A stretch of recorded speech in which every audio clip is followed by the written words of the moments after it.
প্রিয় বন্ধুরা, প্রীতি, সালাম এবং শুভেচ্ছা নেবেন। আজকে কথা বলবো যুদ্ধ অপরাধী, মানবতার বিরুদ্ধে অপরাধকারী হিসেবে দণ্ডিত গোলাম আজমের ছেলে, সেনাবাহিনী থেকে বরখাস্তকৃত ব্রিগেডিয়ার আজমিকে নিয়ে। এই ব্রিগেডিয়ার আজমি যখন সেনাবাহিনীতে ঢোকেন, সেনাবাহিনীতে পরীক্ষা দেওয়ার জন্য কিছু ক্রাইটেরিয়া ফুলফিল করতে হয়। অভিযোগ আছে যে সেই যোগ্যতা তিনি পূরণ করেননি।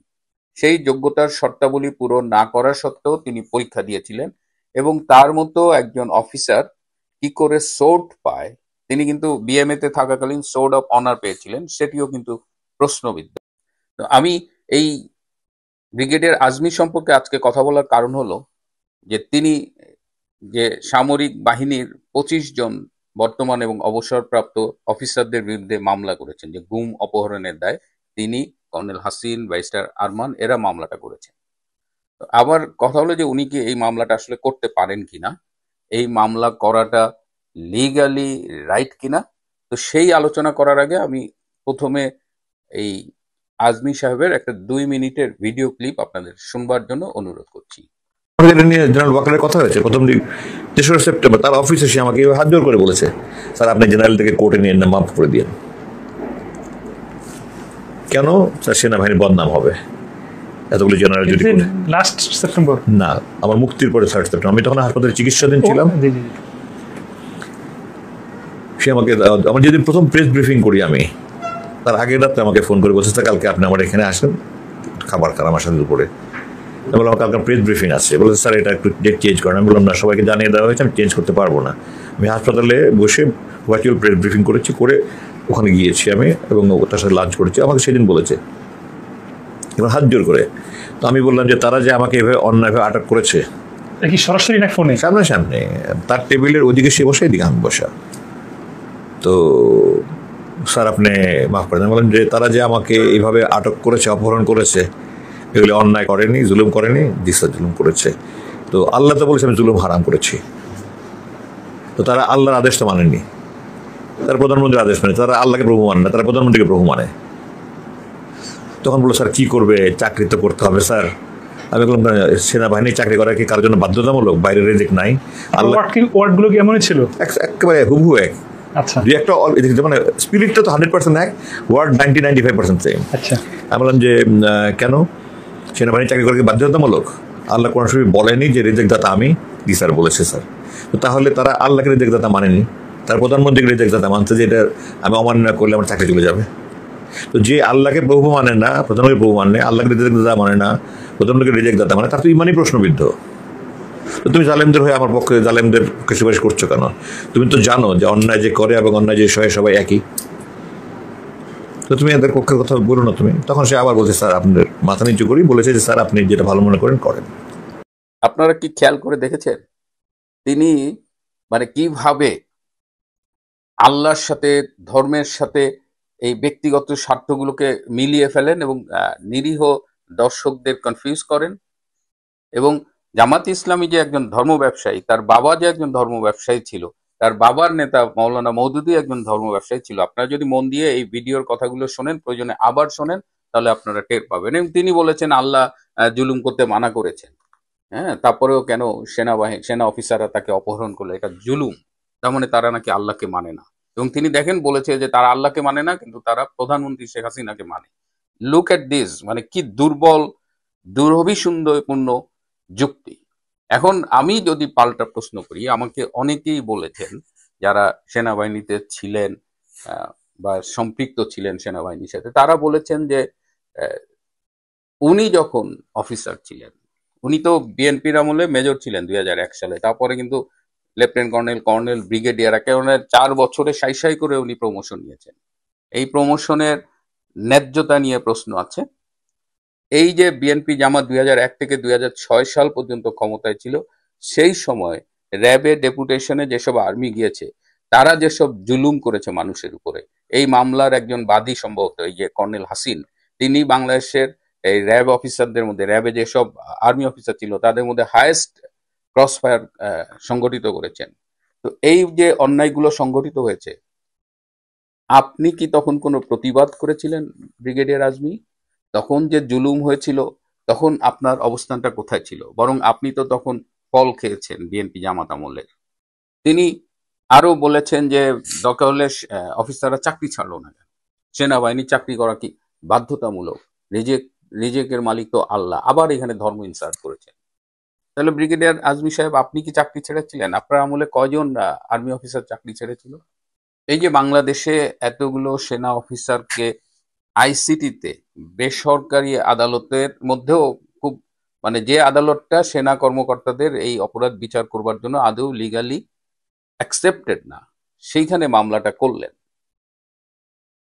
এটা কি জাস্টিফাই? এই জায়গাটায় আমি সেনাপ্রধান হিসেবে জেনারেল ওয়াকারকেও বলবো, তিনি ব্রিগেডিয়ার আজমির কাছে হাত পা ধরে মাপ চেয়েছেন, করজোরে মিনতি করেছেন, বাট অ্যাজ অ্যান ইনস্টিটিউশন আর্মিকে তো সেভ করার দায়িত্ব তারও। এভাবে পুতু করার তো কোনো বিষয় নাই। আপনাদের শ্রীলঙ্কার কথা মনে আছে, শ্রীলঙ্কায় দীর্ঘকাল গৃহযুদ্ধ চলেছে। তামিল লিবারেশন আর্মি যেটা ছিল, তারা তো স্বাধীনতার জন্য দীর্ঘকাল লড়াই করেছে, তাদের নেতা ছিল প্রভাকরণ।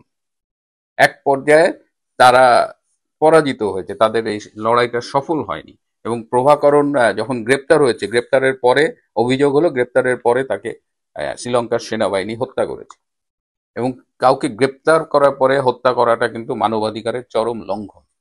তো ন্যাচারালি তখন কিন্তু একটা কথা উঠেছিল যে এই যে এলটিটিই বা এই যে লিবারেশন তামিল টাইগার্সদের এগেনস্টে যে সেনাবাহিনীর অপারেশন গুলো ছিল, সেখানে মানবাধিকার লঙ্ঘন হয়েছে। এই অভিযোগের কারণে সেনাবাহিনীর বিচারের দাবিতে বিশ্বের অনেক মানবাধিকার সংস্থা সোচ্চার হয়েছিল, এমনকি জাতিসংঘের যে মানবাধিকার কমিশন তারাও খুব সোচ্চার হয়েছিল। তারা চেয়েছিল যে শ্রীলঙ্কায় আর্মিদের বিচার করা হোক এবং শ্রীলঙ্কায় একটা হিউম্যান রাইটস কমিশন অফিস করা হোক এই ইউএন এর।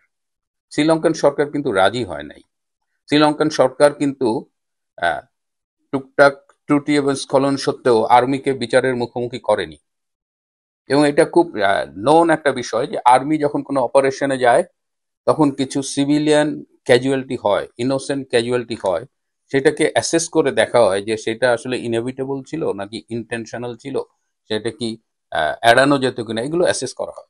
আর্মি যখন কোনো অপারেশনে যায়, লাইক অপারেশন ক্লিন হার্ট বলেন, অপারেশন ডেভিল হান্ট বলেন, এগুলো সব কিছুর জন্য কিন্তু একেবারে প্রপোজাল আকারে লেখা থাকে, এগুলো ডকুমেন্টেড, অফিসিয়াল ডকুমেন্ট থাকে যে কি অবস্থা দেশের, কোন পরিস্থিতিতে কি উদ্দেশ্যে এই অপারেশন গুলো পরিচালিত হবে, এই অপারেশনের টার্মস অফ রেফারেন্স, এগুলো সব লেখা থাকে। তো বাংলাদেশ সেনাবাহিনীর যে অফিসাররা তাদের দায়িত্ব পালন করেছে, সেই দায়িত্ব পালন করতে গিয়ে তারা কাউকে হয়তো গ্রেপ্তার করেছে, সেই সেই দায়িত্ব তো তাদের ব্যক্তিগতভাবে নেওয়া যাবে না, এর জন্য তো তাদের মামলার মুখোমুখি করা যাবে না। সেনাবাহিনীর বিচার আপনি সেনা আইনে করতে পারেন যদি সেটা সেনা আইনে বিবেচিত অপরাধের মধ্যে হয়। ব্রিগেডিয়ার আজমির অপহরণ নিয়ে কিন্তু প্রশ্ন আছে, তিনটা হাইপোথিসিস। একটা হলো যে তাকে গ্রেপ্তার করা হয়েছে এবং সম্ভবত কর্নেল হাসিনি বলেছে যে তিনি বিরিয়ানি খাইতেন, যে তাকে এসি রুমে রাখা হতো, এটা একটা হাইপোথিসিস। আর একটা হাইপোথিসিস যে তিনি আইএস এর বাংলাদেশ সেফ হাউসে ছিলেন। তৃতীয় হাইপোথিসিস হলো তিনি এই সময়টা আসলে পাকিস্তানে ছিলেন। তার এই যে আয়নাঘরে থাকা, এটা প্রশ্নবিদ্ধ এ কারণেই যে তিনি একটা ধবধবে ফ্রেশ গামছা নিয়ে বলছেন যে এই গামছা দিয়ে আমি 10 বছর না কত বছর, উনি চোখের পানি মুছছেন, চোখের পানি মুছছে একটা গামছা দিয়ে, যে গামছাটা একদম ঝকঝকে নতুন সদ্য কেনা। তো তিনি নিজের এই 8 বছরের অনুপস্থিতিকে নিজেই প্রশ্নবিদ্ধ করেছেন। এবার যে কথাটি বলবো, শুরুতেই বলেছিলাম যে ব্রিগেডিয়ার আজমি যেহেতু দাবি করেন যে 8 বছর তাকে গ্রেপ্তার করা হয়েছিল, তিনি অপহৃত ছিলেন বা গুম হয়েছিলেন, এই কারণে সেনাবাহিনীর পক্ষ থেকে তাকে কিন্তু 5 কোটি টাকা উপহার হিসেবে দেওয়া হয়েছে, 5 কোটি টাকা অ্যাজ এ গিফট।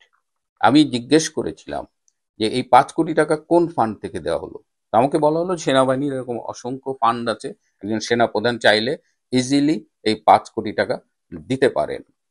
এবং আমি এটি কয়েকজনের কাছে জিজ্ঞেস করেছি, I wanted to be sure, কারণ এরকম একটা এলিগেশন এটা তো হুট করে বলা যায় না। সবাই আমাকে বলেছে, এবং সবাই কিন্তু অনেক সিনিয়র কর্মকর্তা, তো তা সবাই বলেছে যে এইটা তারা শুনেছে, এবং সেনা সদরে এই যে 5 কোটি টাকা দিয়েছে, এই টাকা দেওয়ার ডকুমেন্টটা সেনা সদরে সংরক্ষণ করা আছে। সুতরাং কেউ যদি কখনো, এখন হয়তো প্রতিকূল পরিস্থিতিতে সম্ভব হবে না, ইনভেস্টিগেট করেন, তাহলে যা পাওয়া যাবে যে ব্রিগেডিয়ার আজমিকে ৫ কোটি টাকা দেওয়া হয়েছে। এই টাকা দেওয়া হয়েছিল এবং এই টাকা গ্রহণের একটা অলিখিত শর্ত ছিল যে তিনি এই সেনা কর্মকর্তাদের বিরুদ্ধে মামলা করবেন না। ব্রিগেডিয়ার আজমি টাকা নিয়েছেন এবং কথা রাখেননি, তিনি মামলা করেছেন। এটাও অত্যন্ত দুর্ভাগ্যজনক। প্রথম হলো ৫ কোটি টাকা উপহার কেন দিলেন, কি হিসেবে দিলেন? জেনারেল ওয়াকারকে আমি বারবার সন্দেহের তালিকায় রেখেছি, তিনি জামাতি ভাবধারার একজন জেনারেল, তিনি বরাবরই এই আজমির সাথে সুসম্পর্ক রেখেছেন। তারই নিদর্শন হিসেবে তিনি ৫ কোটি টাকা দিয়েও দিলেন এবং তিনি প্রত্যাশা করলেন, অনুরোধ করলেন যে ব্রিগেডিয়ার আজমি সেনাবাহিনীর বিরুদ্ধে মামলা করবে না, কিন্তু কেউ কথা রাখেনি, ব্রিগেডিয়ার আজমিও রাখেনি। প্রিয় বন্ধুরা, আমি বোঝানোর চেষ্টা করলাম যে ব্রিগেডিয়ার আজমি বা হাসিন বা আরমান এরা সেনাবাহিনীর লোক এবং ব্যারিস্টার আরমান তো নিজে আইনের লোক, যে কাজটি করেছেন সেটি আসলে আইন বহির্ভূত একটি কাজ এবং সেনাবাহিনীকে প্রতিষ্ঠান হিসেবে রক্ষা করবার জন্য এই মামলার অবশ্যই বাতিল করতে হবে। এই অভিযোগগুলো আসলে গ্রহণযোগ্য কোনো অভিযোগ নয়। আজ এ পর্যন্তই। ভালো থাকবেন, সুস্থ থাকবেন, তার চেয়েও জরুরি হলো নিরাপদে থাকবেন।